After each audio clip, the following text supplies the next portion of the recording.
حضرت عمر رضی اللہ عنہ ایک وقت کہتے ہیں صحابہ سے کہ آپ کی کیا خواہش ہے کہ یہ کمرہ کس سے بھر جائے تاکہ میں اس کا استعمال کر سکوں اللہ کا دین پھیلانے کے لیے. سب سے بہترین خواہش کیا ہو سکتی ہے؟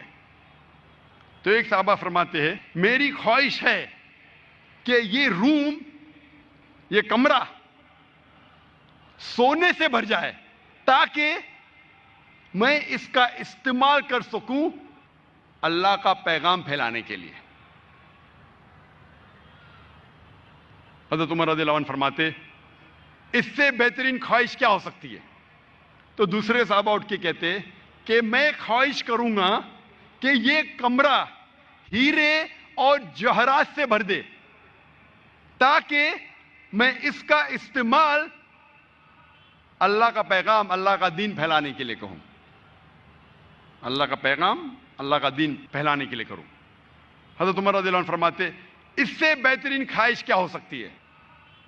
تو صحابہ فرماتے یا امیر المومنین آپ ہم سے کہو اس سے بہترین خواہش کیا ہو سکتی؟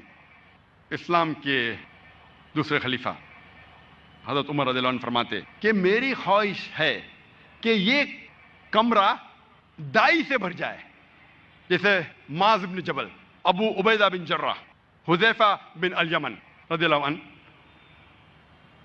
تاکہ میں ان کو بھیجوں اللہ کا دین پھیلانے کے لیے. اس کال سے ہمیں پتہ چلتا ہے کہ سب سے بہترین ہے مین پاور.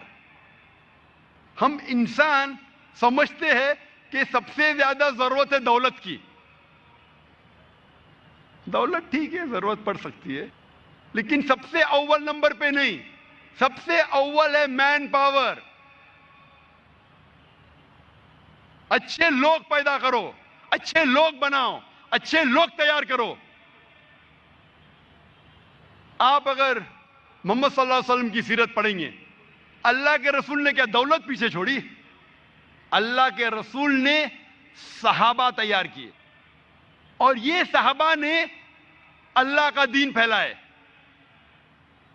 مثال ہے ہمارے پاس حضرت ابوبکر کی، حضرت عمر کی رضی اللہ عنہ. ایک ایک مثال. تو دین پھیلانے کے لیے پیسے کی ضرورت نہیں. اگر 10 اہم چیز ہے، ہو سکتا ہے کہ 10ویں نمبر پہ پیسہ آ سکتا ہے، اول نمبر پہ نہیں.